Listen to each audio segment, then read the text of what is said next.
Hello, so this afternoon I'm joined by Chris Toller from Henstone Distillery. How are you, Chris? I'm good, thank you. And you, Richard? Well, thank you so much for joining me this afternoon. I know when we've had a conversation online that you've said it's been a very busy week for you guys there at Henstone, so thanks very much for taking some time and having a chat with me. It's perfectly okay. It's been a mad week. And I must just say, for people that watch this video, you've warned me that we may get interrupted because you've got some bottling that's going on at the moment. I understand it's in the beer kind of side of the brewery and the distillery there, so we might get a bit of noise in the background as we chat. Which yes, there may be a bit of background noise. Yeah. I think that's quite nice. It adds a bit of atmosphere, I think, and it's nice to be right there with you in the distillery as things are going on. So that's great. So. Sure. Now, of course, it's been a very interesting few years for you guys. You know, I've been following you on social media and on the website, and of course in tastings and things. And I've been very impressed by what the early indications of some of the whiskey that's going to come out, and also the corn liquor that you've got, which we'll talk about in a moment. And of course, it's been very successful for you in gin and vodka and other spirits that you produce there. But before we go into those and some of the whiskey and that kind of thing, could you give us a little bit of a rundown of where it all started? Where did Henstone come from, and what was your background? How did you become a distiller? Certainly. Henstone started essentially when I semi-retired back in 2015.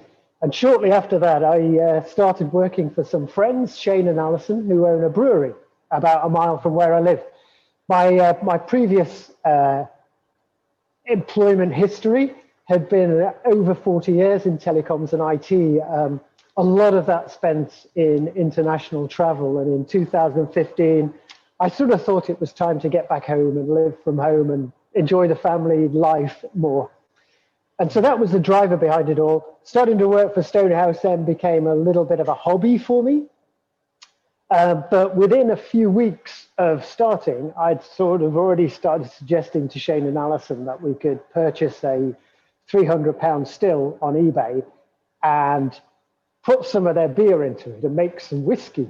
And the driver behind that whole idea of distilling, I guess, was in one of my assignments back in 2009, I was just coming to the end of a 2-year stint in the Middle East.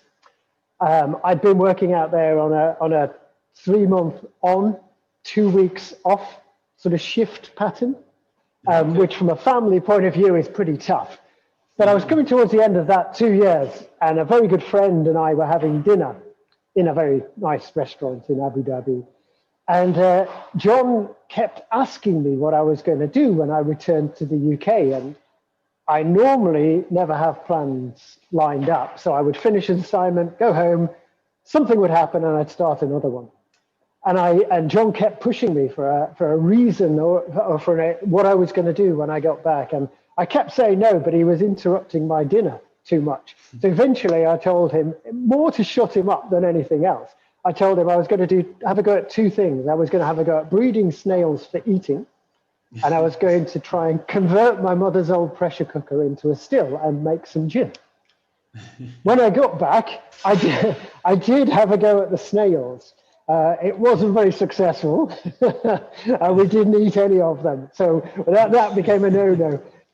But that's sort of 2009. The idea of actually distilling was there. And I've always been intrigued by things of a scientific nature. I mean, I did a degree in physical electronics. I know you could argue that's got nothing to do with distilling, but hey, you know, it's all about the physics of stuff and the chemistry and the science of stuff. And that seed, I think, had been sown. And so when I sort of semi-retired in 2015, I knew that I'm not the sort of person to sit idly around and, you know, do nothing. My mind's not like that. So I started working for the brewery part-time. Initially, I started saying, come on, we could do a little bit of distilling. I did say we could do it in my garage, which I hope nobody from HMRC is listening, because I never did that, I promise.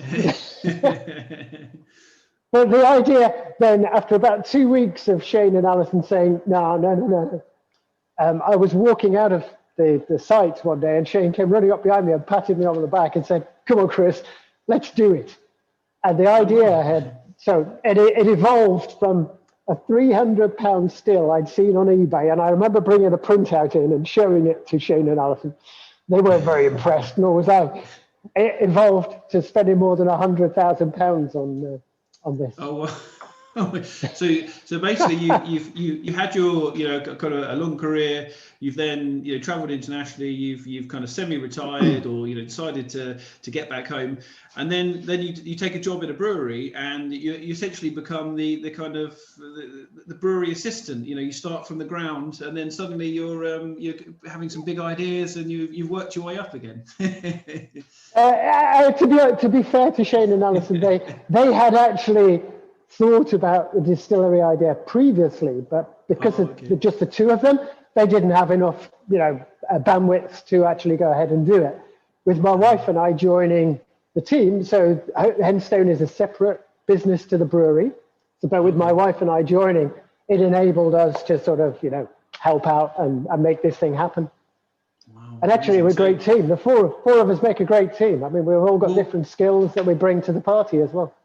Absolutely, and that's one of the key. I think I had a chat with a lot of people about the distilleries that they've set up in the last few years, and if someone is a brewery business or someone that comes from that kind of, I mean, of course, as everyone into whiskey knows, that beer production is kind of stage one of whiskey, or as someone said, whiskey is what beer wants to be when it grows up. So it's you can't underestimate the skill of a brewer. When it comes to distilling. And you marry the two with someone who's skilled with or learns the art of distilling. It's a great starting block for a great distillery. Now you mentioned that you got the did you say £100,000 stills that went from £300 to 100,000? So that's quite a big leap. And so maybe you can tell us a bit about the stills. Where are they from? So still, actually, we do have two in here, but they're radically different. So you see, what we've done is we've gone a slightly different route to traditional whiskey production. In Scotland, the Scottish Whisky Association regulations state that in order for a whiskey to be called a Scotch, it has to be produced in a still configuration of a low wines and a spirit still, so essentially two pot stills. Yeah. We've gone for a hybrid configuration. Oh, wow. So what we've got here, let me get my head out the picture. What we've got here is a 1,000 litre pot. Yeah, surrounded by a water jacket, so it's indirectly heated, with a Rolls Royce of oil burners just down there. That thing there. Okay. Yeah. So when you open the door of that, it's like the flame from a hot air balloon just firing underneath here. So this is the 1,000 litre pot. And then next to it, we've got a 4-plate column. And so when we're producing a whiskey, for example, we put 1,000 litres of, and I'll go to how we produce the wash in a second, but we put 1,000 litres of wash in here. We heat it up. The vapors do not come out of the top, out of that pipe up there. There's a valve at the top that shuts that one off. In here, I don't know if you can see, but in here there's a pipe with an elbow in it. Oh yes, yeah. You may just be able to see that. Yeah. That pipe is open. That pipe is open in the helmet. And when the vapors come off the wash, they go up into the helmet. We have the first sort of condensation, the first reflux occurring in the helmet. So it's cold. They condense. They drip down into the still. Yep. Eventually, the helmet gets hot. So the vapors have got nowhere to go because they do not come out of the top. I'll just re-emphasize that. They don't come out of this one. So the only way they've got is down this pipe with the elbow, which I think you can see better now. The light's a little bit better, isn't it? That's right. They come down this pipe, which then goes across here behind this little placard thing. There's two pipes. The top one, they go across the top one, and then they start making their way up the column. Now, when we're making a whiskey, we have the 4 plates down. So we actually go for maximum reflux in the column as well on our whiskey distillations, which results in an incredibly smooth output. They hit the first plate, which is second window, confusingly, but that's the first plate. First plate is cold. They condense, fall back, and come across a return pipe here and fall back into the still. So the process continues until that plate gets hot. Then the vapors can get past it. They hit the next plate up, condense, fall back onto the first plate, and the liquid then fills a gutter around the first plate. So it creates a little bit of back force in the still. But eventually, they bubble through. And if you've ever seen, I quite often when I'm distilling, I put posts on videos on Instagram to show what's happening in the column, because this is where you see all the spitting and exciting action of the liquid. Eventually, they make their way all the way up the column. And at the very top there, beyond the top window, that thing's called a deflegmator. And it's a great big sort of chunk of copper filled with pipes through which water flows. So we can control the temperature of the deflegmator as well, which again creates a final amount of reflux in the column. And then eventually the vapors do come out of the top of this column and across, I can never do this, I'll do it without looking, across here to where you can see that red valve at the very top up there. Yes, yeah. And then they come down the condensing column here and then into our little spirit receiver and into our collection vessel.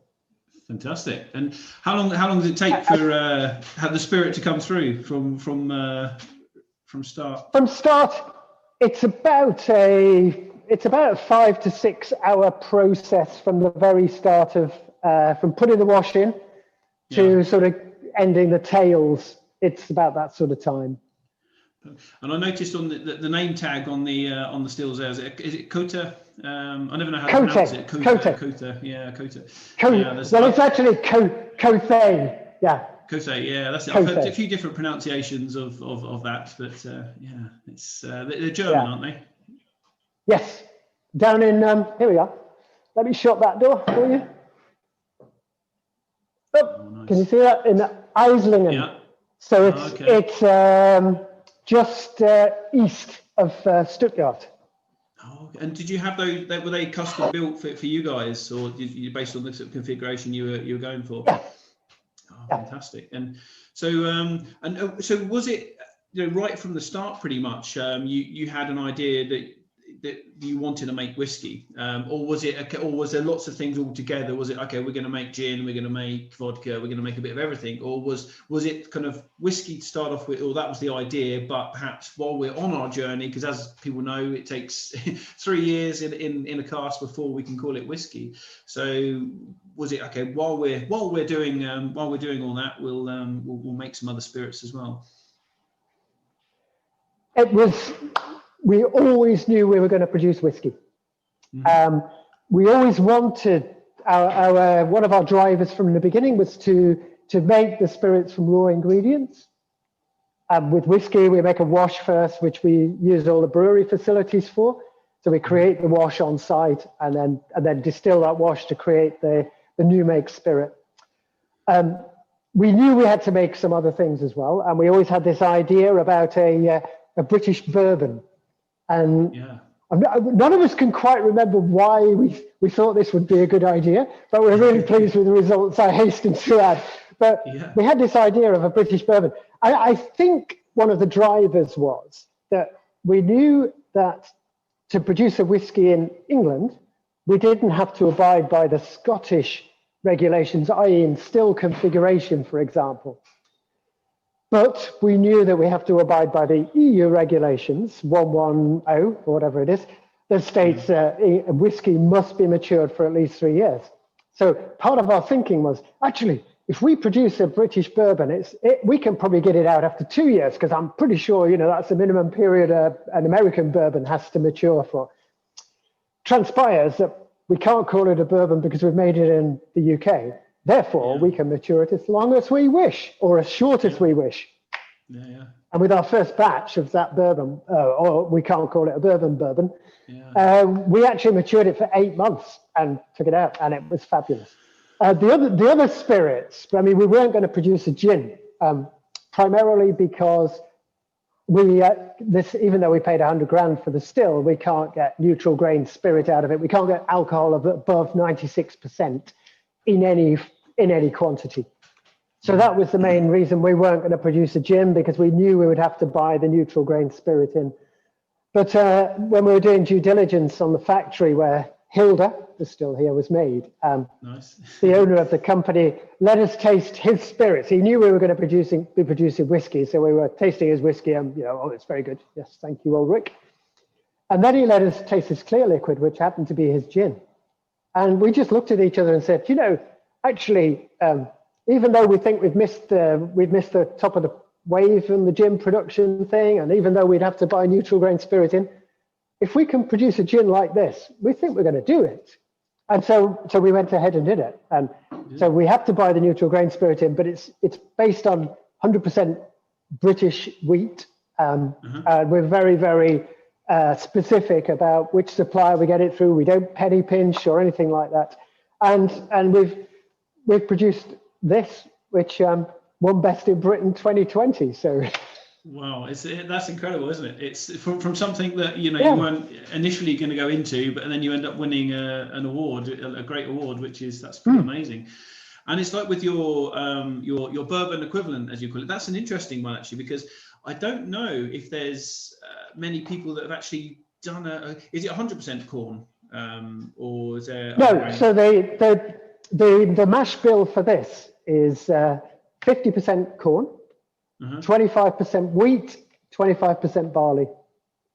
Okay. I did a lot of research on the different bourbons produced, obviously, in America, and on the mash bills that they were using. I just looked at them all, and we thought, we also thought what will work in the brewery equipment we have as well, because one of the issues, particularly with corn, is that in the mash tun it can go incredibly gloopy, and that could be a real problem for follow-on beer production in the wash. It could take days to get the gloop out, and so we had to think. So we actually put an inert product in it as well. We put oat husk into the mash bill as well. So there's nothing in. It's just the husks, just the outside. Yeah.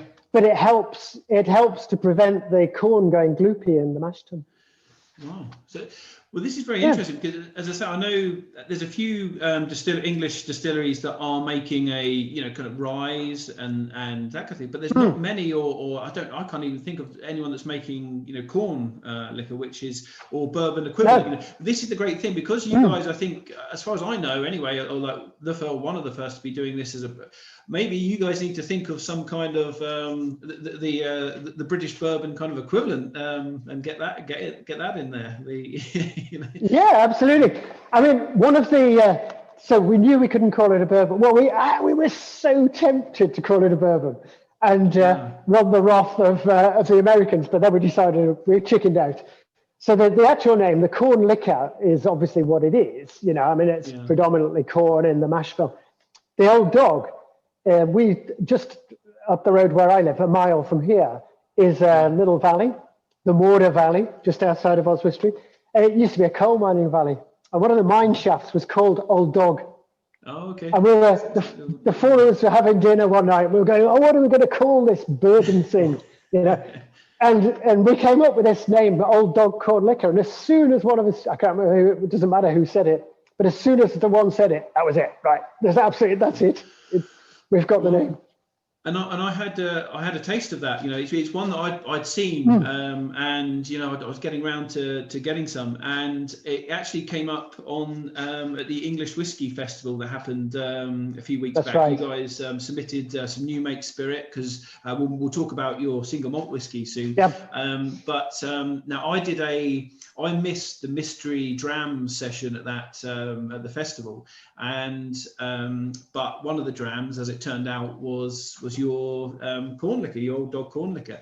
And when I was tasting it, I already knew about you guys, and I knew that you had this bourbon equivalent that you'd put out.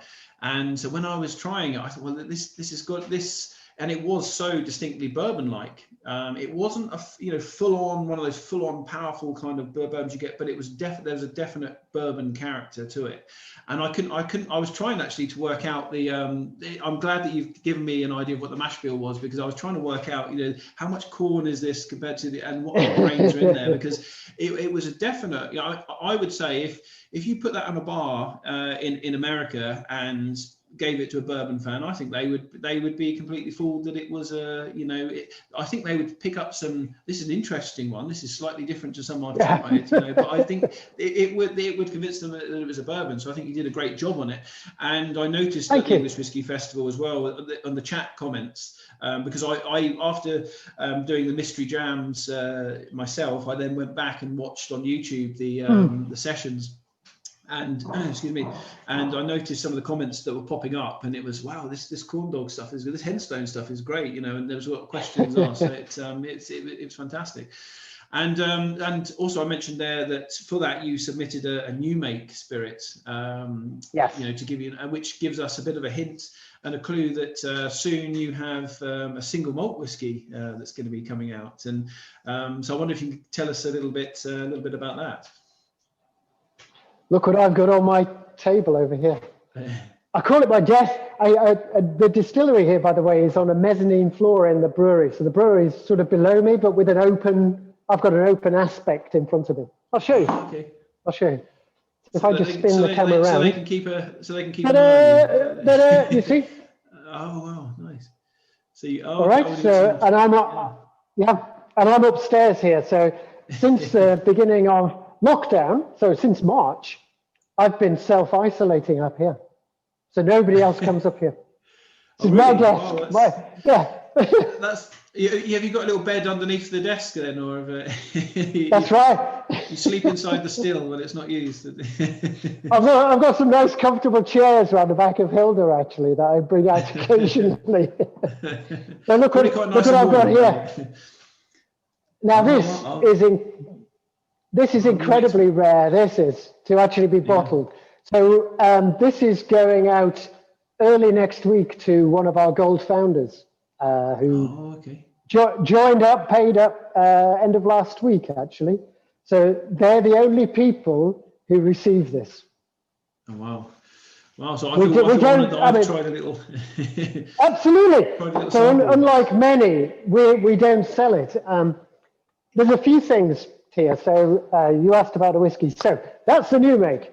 So we make the wash on site. It's a single malted barley strain that we use that we get from Crisp Maltings. We use Crisp because the brewery already had an established relationship with Crisp. They've been incredibly helpful in supporting us, particularly Shane, with how to do the washes for whiskey, which are obviously different to producing a beer for drinking. So they've been incredibly helpful. We've continued to use them, and they've been really supportive of us. So that's great. So I can actually show you. I think, yes, I can. Mustn't drop my laptop. It's an expensive one. So looking down there, that's the mash tun. Okay, yeah. With the round top, okay.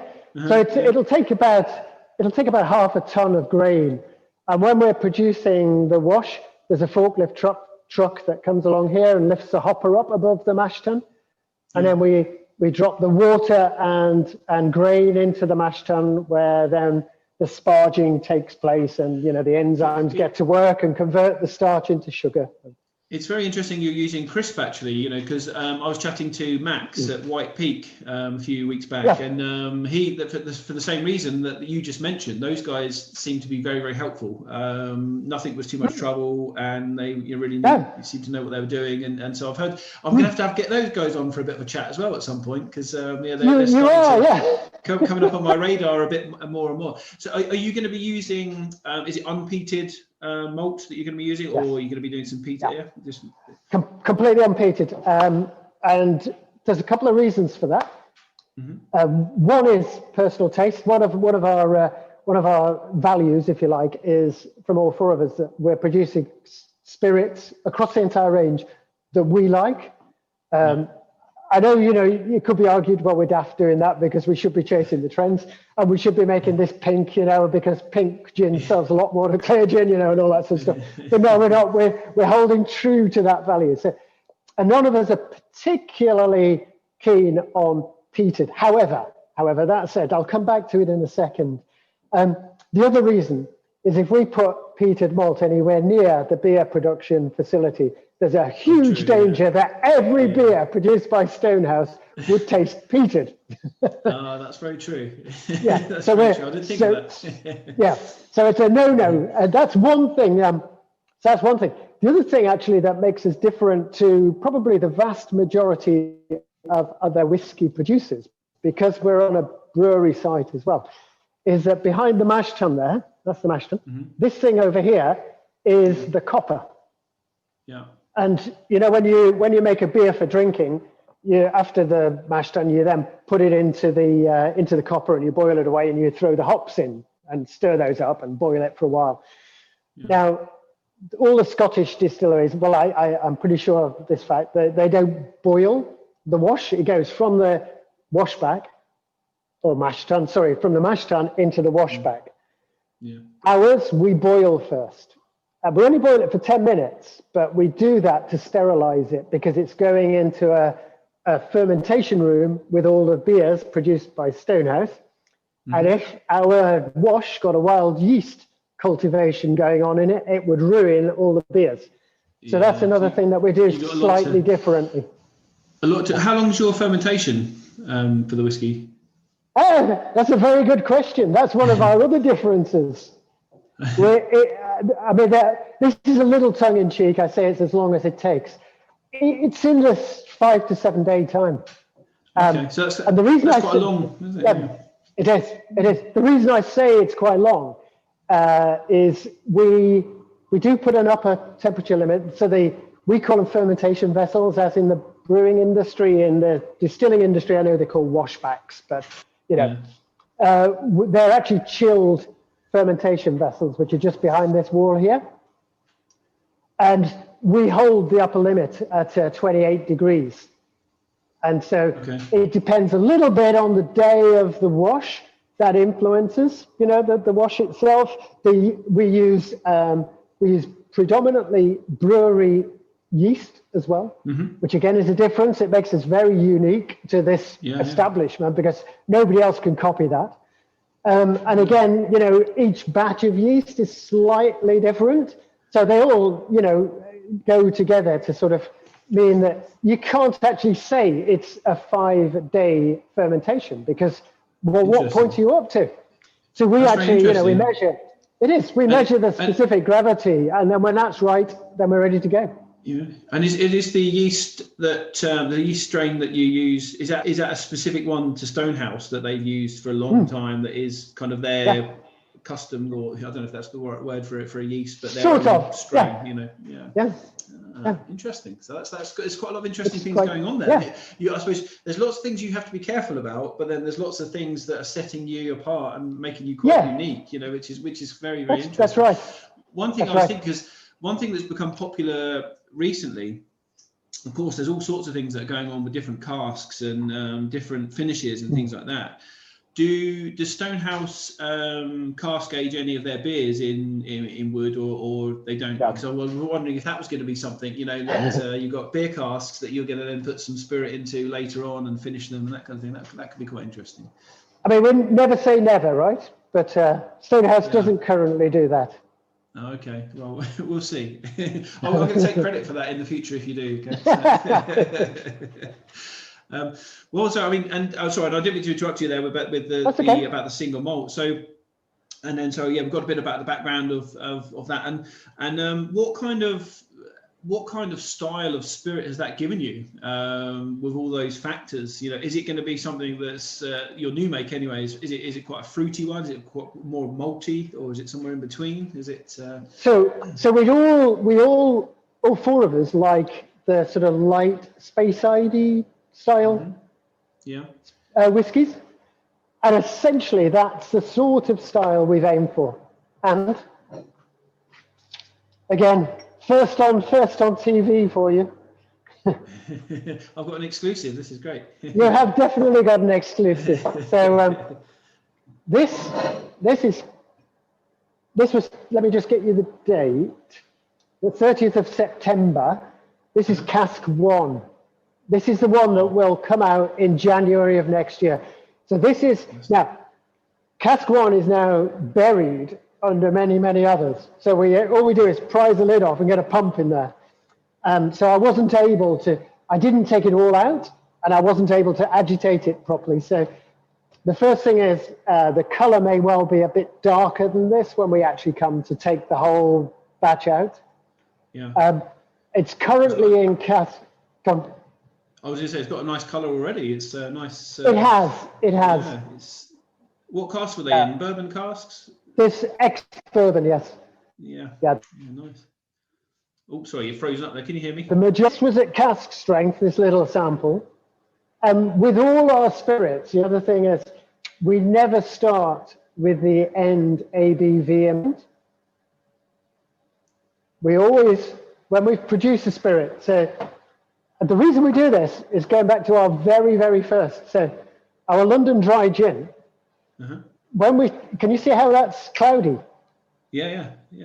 Can you see it's opaque? It's lushing. So the oils have come out of suspension because it's cold. This came out of the warehouse this morning, this bottle. And when we produced this back in February of 2018, prior to actually producing the gin to start with, and prior to tasting it, we said, oh, it's going to be 43%. I have no idea why we came up with that number. Anyway, when we then produced the gin and started tasting it, we thought, we started, well, it's okay at 43, but then we took it up to 44.9, which is where it is now. I thought, this is incredible at 44.9. So we had to ring the people who were producing our labels and say, stop. we're changing something.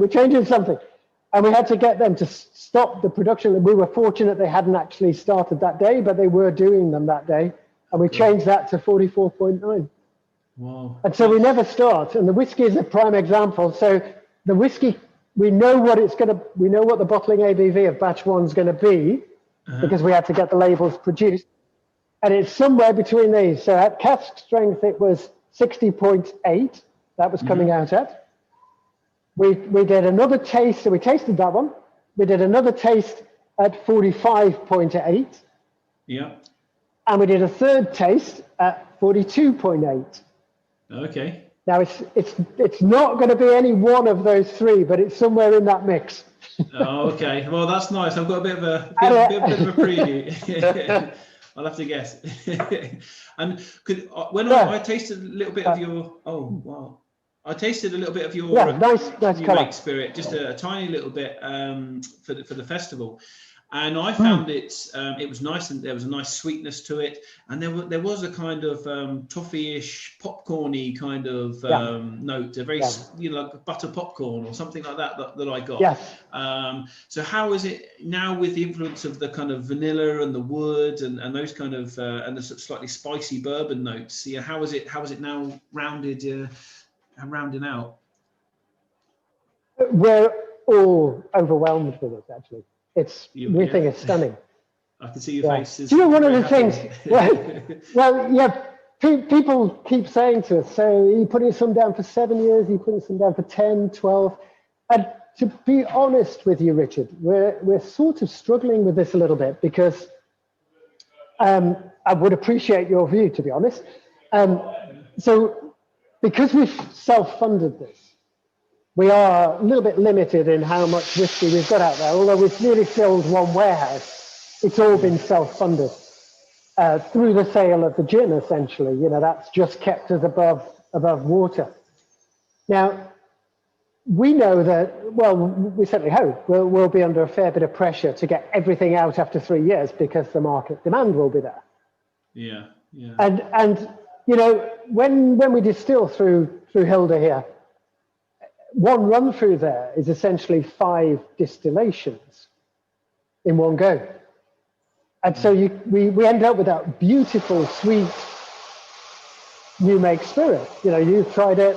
Everybody who's tasted it is going, this is amazing. This is so pleasant. It is, and we're actually, how in Scotland the whole thing was that the 3 years improves the flavour.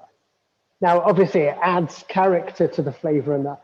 And then beyond the 3 years, it continues to improve. Now, we're a little bit worried that at the 3 years, we've added character, we've added we've added the vanilla, we've added some tannin in there, we've added some smoke and some of that taste.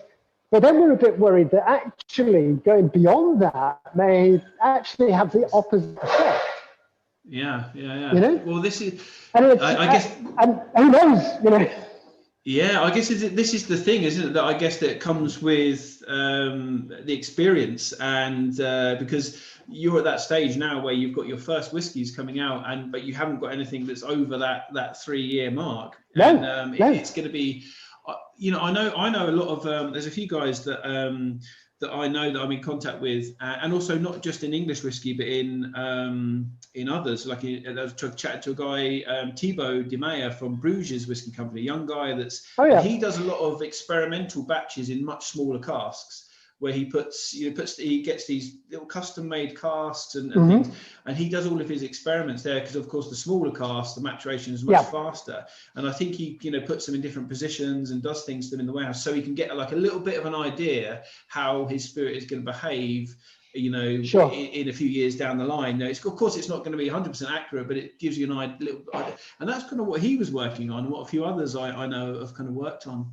I guess that's going to be the great journey, isn't it? To see. I'm sure I suppose it's one of those things, isn't it? You've got so much investment into the distillery, and of course you want to release your whiskey to the world to help pay for that investment, and also but at the same time, it'd be interesting to keep a few casks back. And then the dilemma that a lot of whiskey distilleries, especially new ones, have is how many casks do we release to the public? Because if we sell 100 casks and then we're doing quite well, and we haven't got enough casks for ourselves, so we're gonna have to buy back. But now we're gonna have to buy back at a higher cost than because our spirit we've become. So these guys that own these casks now, they're gonna want an extra £1,000 for each one or whatever. So it's, exactly. I guess it's and inflation and all these kind of things, and so I guess that's the I don't know. That's the it's a nice position to be in, though, in many ways, because you can know that you've got a lot of excitement building up around your first release. You've proven that you know what you're doing with the corn liquor, and of course you've won awards for your gin. So I don't think the demand is going to be any problem. Yeah, it's just it's you guys trying to keep back the right amount of casks so that in 10 years you can release your first 10-year-old But that's right. That's right. But one thing that I think overall that's been proven again and again, and I was saying this to quite a few people that I've spoken to, and probably happened to yourself. Let's go back a few years, and you might be browsing in a whiskey shop, and you pick something up, and it's outrageous. It's 5 years old, and that would have been like, this is what are you doing? These guys are wacky. This Scotch distillery releasing something at 5 years old. Oh my God.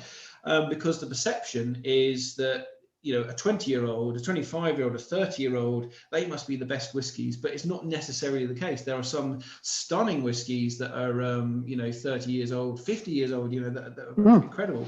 But there are some that I've tasted that you think that's very expensive, and I don't know, maybe it has been pushed too far, and people are just paying because it's age, and therefore the assumption is that it's better. Yes. I remember actually I was in Scotland, in Islay, and I went to a whiskey bar, and it was my birthday, so I thought I'm going to treat myself to something very special, a Port Ellen or something like that, £100 for a measure, because it's one of those amazing whiskies that's meant to be.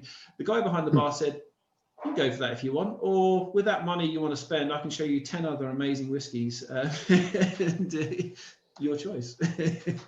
So it's one of those things. It's going to be exciting to see. So so do you have is there going to be a name for this whiskey? Have you got a separate label that you're or is that not being revealed yet, or So let's just say it follows the house style. Okay, cool. The colors may be different. Okay. Okay. But Nice. this box we've had made is generic, and actually we had the box primarily made for the whiskey, but it Okay. suits any of our products. Yeah. And how So many the label's made. bottles? Oh, sorry, I didn't mean to interrupt you there. Sorry, I was going to say, how many bottles do you No, think will go on, be it's okay.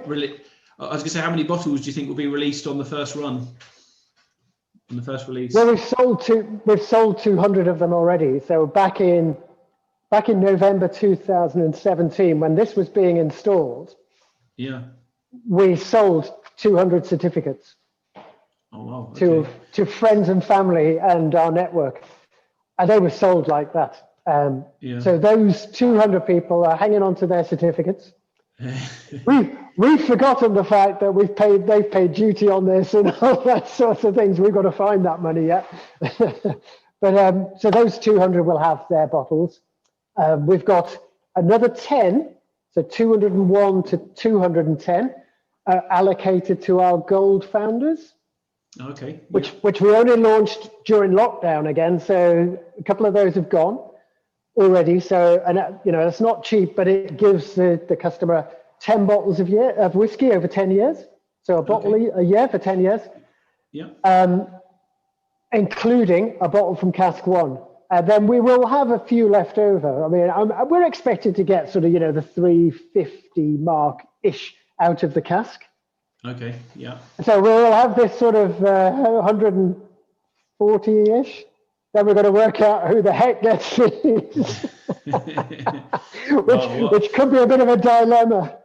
It could be, yeah, but it's nice that of course, like a lot of you've got a club, that people that have invested a bit in terms of your journey, and they've kind of pre-bought a bottle and things like that, or signed up for a membership, which is good that they kind of that support is rewarded, in what you're doing. Yes. And so they get an allocation, and I guess that'll be something that continues. Are you capping the number of people that can join that soon, or is it still open for some that might be watching this? Yeah. So we've still got founders options open. So gold, silver, bronze founders. They vary in price. They're available on the website. The descriptions of them are there.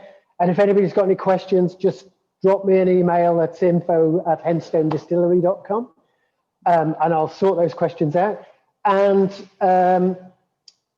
we've also got a cask ownership scheme as well, which again is described on the website. We do 200-litre American standards.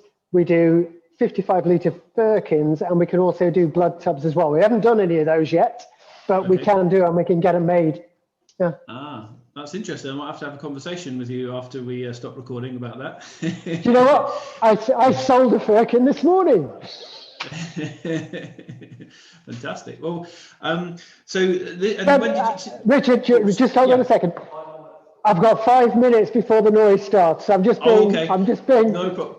Well, we'll wrap up quickly. And what I was going to just say then, so I think you mentioned, is it January that your first whiskey is being released? So have you got, yes, I think on the website, I noticed it's 44 days from today. Today's date is what, the 27th of November. So 44 days from now, so which is going to be quite exciting.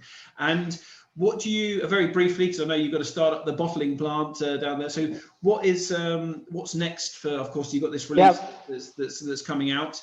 How long do you think afterwards we're going to start to see some more? When does casks 2 and 3, when are they going to start to become, is that going to be through 2021? Yeah, we've got, there'll be monthly sort of cycle going on. We've had a couple of dips because we had an issue at one point with the burner on the still. So there will be sort of, little issues, little hiccups along the way, but it's not like we've got one cask and then that's it. We've got a whole load out there and they will just start to flow through. Cool. And one quick question as well, another last quick question that I was going to have for you, which I've asked to all the people that I've been chatting to, from distilleries or distillers or people involved within the English whiskey industry. Where do you think we go from here? We've seen incredible growth, from one distillery in 2006, the kind of pioneers, really, the English whiskey company, to now every week I'm learning about more, so I was just in chats to someone else that's just starting up and another one. So we're kind of, around 25 at the moment, and then there's another couple that I know of that are in the planning stages of getting things up and running and their licenses and things. How do we go ahead as an industry? You know, are we now, because we're now on the brink of having a proper English category of whiskey, how do we protect, you know, what is being produced, and how do we, you know, make sure that the quality is kept up? Are we going to have some kind of rules and regulations like they do in Scotland and in America for bourbon and things like that? How are we going to, or what are your thoughts on how we protect the great work that's been done already? Yeah, it's an interesting one. There is an organisation which I've attended a couple of meetings of, which was struggling to get a name to start with, but I think it's going to be called the English Whisky Guild. And that's actually the producers themselves getting together to sort of, you know, do this. And I think, to be honest, I think it's a good idea in some respects. But equally, you know, the other side of it is that the beauty of not being in Scotland is that it allows us to distill whiskey and call it whiskey out of a still like this, you know, whereas, you know, for a Scotch whiskey producer, he wouldn't be allowed to do that. And I would not like to think that one of these would start to stifle innovation either. I think, you know, people should be allowed to come to the party and say, well, I'm producing a whiskey because I'm doing this, this, and this, but I'm doing this bit differently. And, you know, I don't think you should say I can't do that and then call it an English whiskey, you know. So I think we've got to be a little bit careful. We don't want too much bureaucracy. We don't want rules that are then stifling innovation, as I say. Yeah, I think it's a very difficult one, and I've had a chat with lots of people from all around, you know, England, from different distilleries, and it's going to be trying to find that balance, you know, isn't it? You know, it's a very difficult one. And I had a conversation. I'm going to upload that to YouTube very shortly with Mike Fisher from the English Whisky Company, and I said to him, I think one thing that would be great, as a mark of respect, you know, for the English Whisky Company, is like have a bit of a conference, you know, where lots of people go down to Norfolk and have a bit of a conference and just get a few distilleries together, have some fun, open up a dialogue about it and have a conversation, but do it down in Norfolk at St George's Distillery, where it kind of all started from. And I think that would be something that could happen next year. Who knows? But I'm who knows? Hoping to see if we can do that. But so I know you've got to get on, and you know, there's going to be some noise starting up pretty soon. So it's flown by, you know, chatting to you. So it always does with, you know, different people. I could sit and talk all day about what you guys are doing there, and I'm getting very excited to see more things and try more things from Henstone. So you've done amazing work so far, and it looks set to continue. So January, I'm very much looking forward to the first single malt from you guys. It's going to be great. So are we. So thank you so much. Just before we go, so we had hoped to have a big bash. For the last 2 years, we've organised Burns parties locally, Burns night parties. And we'd really been working up to this next January, having this huge party to celebrate the launch of our whiskey. Guess what? We can't do it. So we're probably going to do Zoom events to which the 200 who've bought in will be invited. Unfortunately, our big bash is going to have to wait until 2022, I think. Yeah.